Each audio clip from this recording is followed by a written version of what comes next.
Eu já comentei aqui no canal do autor Thunder DeLu, quando eu comentei sobre As Sete Palmos do Inferno, uma obra sobre um tipo de assombração e uma série de crimes que acontecem ao redor de um cemitério. E aqui, justamente Aqueles que Sobem à Noite, eu vou falar agora de uma obra onde as coisas são ainda maiores e onde dentro de um monumento natural nacional brasileiro, nós temos uma força fantasmagórica que começa a assolar uma cidade inteira em escalas cada vez maiores. Então venham comigo aqui o Luiz, no Monstros e Aventuras, no seu quadro Luiz Vraria, onde temos o melhor da literatura, especialmente se for um bom terrorzinho, para vocês, galera.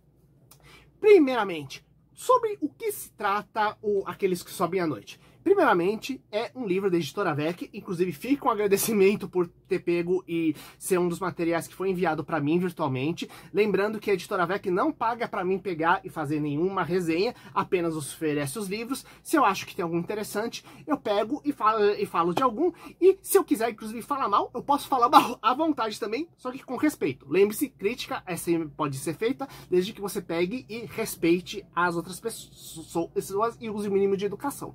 Pois bem, e o que acontece aqui? Nós temos o cenário da Pedra do Baú, um pico, um morro brasileiro bem alto, onde temos inclusive uma parte em cima que parece quase como se fosse uma pedra gigante apoiada no pico de um morro, o que gera um visual bem interessante, sabe? Já cheguei a passar perto da região e realmente um visual bem uou, nossa, lá na Serra da Mantiqueira. E o que acontece é que perto da rocha tem a cidade de São Bento do Sapucaí. E nela, o Daniel é o nosso personagem condutor principal dessa história, onde ele é basicamente um fracassado de vários aspectos e resolve pagar para um coach motivacional fazer um workshop com ele. E a ideia do workshop vai ser levar ele e mais outras pessoas para subir a Pedra do Baú, mesmo não tendo quase equipamento ou treinamento para isso, absolutamente ninguém do grupo. É aquela coisa que tem tudo para dar errado, e sim, vai dar errado da pior forma possível, a ponto de pegar e despertar uma entidade ancestral lá dentro, que após ser alimentada com os acontecimentos sombrios lá dentro, vai ficar cada vez mais poderosa. Então, para evitar pegar e ser vítima justamente desse espectro, o Daniel se junta ao resto do grupo que tá lá, onde temos a Júlia, a Cíntia e o Amarildo, e acabam fugindo pra cidadezinha, onde mora justamente o Amarildo, né, que passa a explicar algumas coisinhas. Tanto que o motivo pelo qual o Amarildo foi lá na pedra foi porque o pai justamente ajudou a construir um local que seria meio que uma estação para turistas, um ponto intermediário de escalada da pedra, porém o pai e os construtores do local sumiram misteriosamente. Então ele sempre quis tentar subir lá para ver o que estava acontecendo, e era uma parte da subida onde a maioria não fazia, justamente por ser um local extremamente perigoso, sabe? Só que as forças que estão fantasmagóricas lá dentro, após justamente eliminar esse coach motivacional, eles começam a se espalhar pela cidade, gerando uma onda de violência cada vez mais brutal e o caos lá dentro.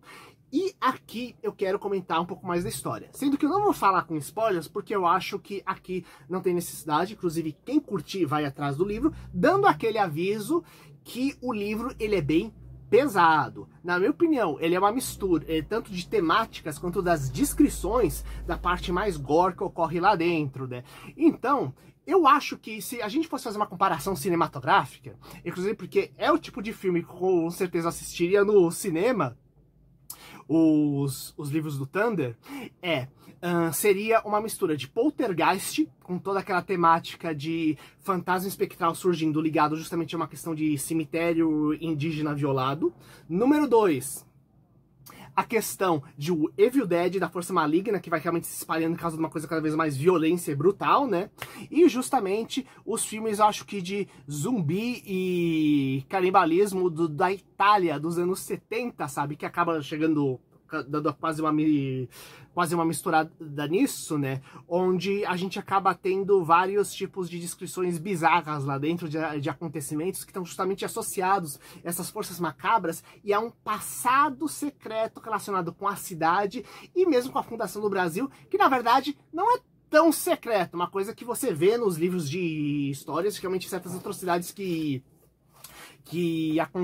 aconteceram, né? E na verdade acontecem até hoje, né? É só ver os desastres que ainda a gente tem nas questões dos grupos indígenas, né? Em várias partes do país que são massacrados, né? E que não é simplesmente um país do lado junto. Não, é aqui do lado, não é um país do outro lado do mundo que tá em guerra, basicamente, não. É gente do nosso lado como a gente precisando de ajuda, sabe?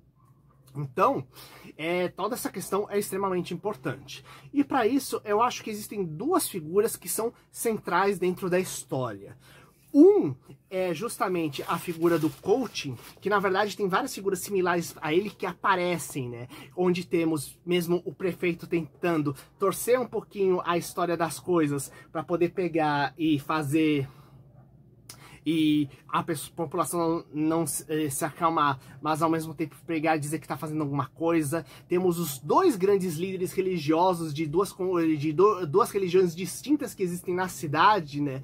Que ambos se preocupam muito mais em pegar e conseguir fiéis e de pagadores para eles do que realmente dar uma assistência real. É uma assistência muito mais uma anestesia dos problemas que está acontecendo do que realmente um amparo e um auxílio profundo pro pessoal. E na minha opinião, tudo isso acaba sendo reflexão até mesmo não deixa de ser a mesma coisa que o coaching estava fazendo, né? Que dá um amparo, um auxílio ultra superficial, só que na verdade fazendo com que a pessoa sempre se achasse mais baixa e necessitando de outra, um auxílio que faz normalmente porque a pessoa ajudada se sinta inferior, que ela se sinta que está sendo ajudada porque a pessoa que está ajudando ela é muito superior à outra. Inclusive, tem um conceito, inclusive eu posso dizer isso como que sou médico, na psiquiatria, na psicologia, que pode se aplicar aqui, que é o conceito de codependente. Resumindo, o dependente aqui seria o dependente físico-emocional de outra pessoa, o que pode inclusive ser um dependente justamente de drogas também, mas no caso de uma pessoa que tem um problema emocional ou físico grave que faz com que ela dependa de uma outra pessoa para poder fazer várias coisas. Só que o que é o codependente? Esse é o dependente. O codependente é a pessoa que vai ajudar essa pessoa, só que ao invés de auxiliar, simplesmente, ela auxilia, só que abaixo do necessário, só que sempre enfatizando para a pessoa dependente do como ela precisa daquela ajuda para sobreviver, que se não fosse a outra, ela seria isso. É quase como se o codependente, ele se colocasse como mais vítima do que o próprio dependente que está precisando dela, sabe? Tanto que mesmo de forma inconsciente isso pode acontecer, e esse codependente, esse manipulador que faz isso para que outra pessoa julgue ela quase como uma deusa ajudando ela o tempo todo, ela faz questão de afastar coisas que possam ajudar ela mais do que ela já ajuda, sabe? Meio do tipo, não, porque você está tirando minha ajuda, não, tudo que não for a minha ajuda pode prejudicar, meio como eu sou o único capaz de auxiliar os outros, sabe? Essa síndrome de pseudo super-herói. E é bem interessante que quando a gente vê esse padrão de comportamento, não deixa de ser similar a muitos líderes políticos e outros tipos de comunidade que aparece, que ao invés de serem lideranças reais, porque uma liderança real, ela organiza as pessoas, estimula elas, estimula o melhor delas para ir para frente, para crescer e ficar mais fortes, essa justamente estimula a fraqueza das pessoas e a se mostrar a superioridade dela perante os outros, sabe? Então, é bem interessante como ele trabalha em vários ângulos diferentes esse tipo de figura.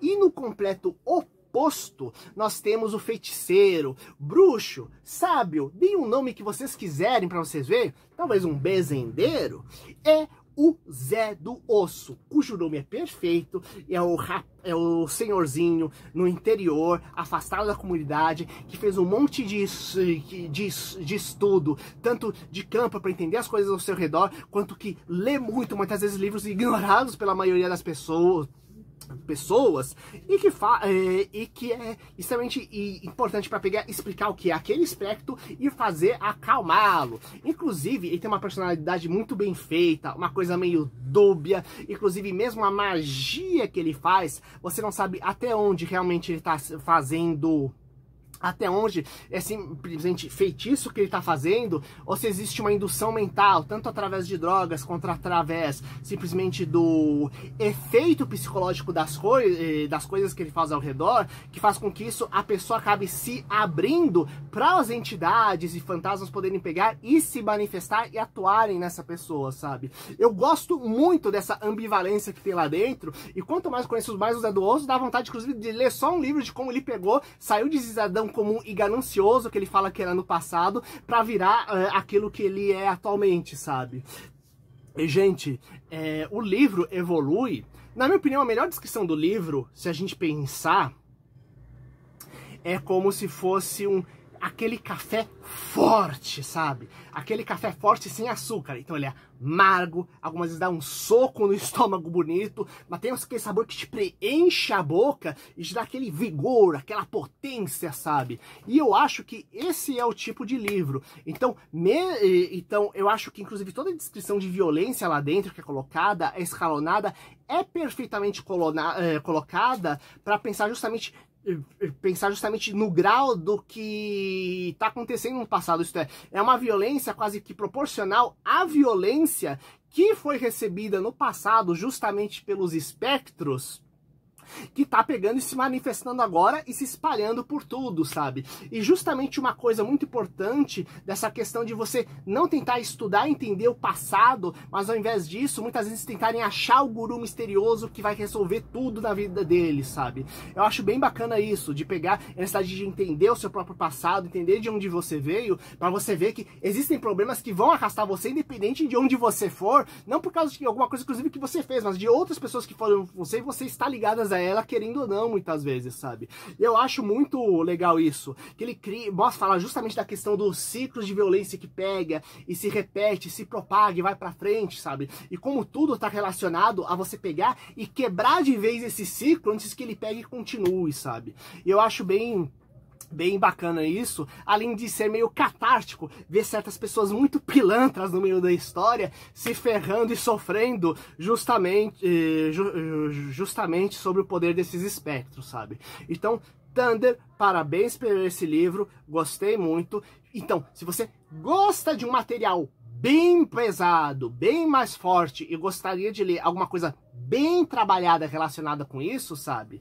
Eu acho que justamente aqueles que sobem à noite, cujo título inclusive se refere tanto às entidades que estavam teoricamente dormindo e agora despertaram para causar geral, quanto o fato das escaladas noturnas feitas justamente no Pico da Pedra do Baú, eu acho bem bacana, gente. E eu quero saber de vocês, quais livros justamente de fantasmas revoltosos vocês já leram por aí? Quais livros mais pesados vocês pegaram e já leram também? Seja de terror, seja de outros conteúdos. É claro, coloca com cautela aqui embaixo, galera. Se gostaram, compartilhe com seus amigos esse vídeo e até o próximo livro. Falou!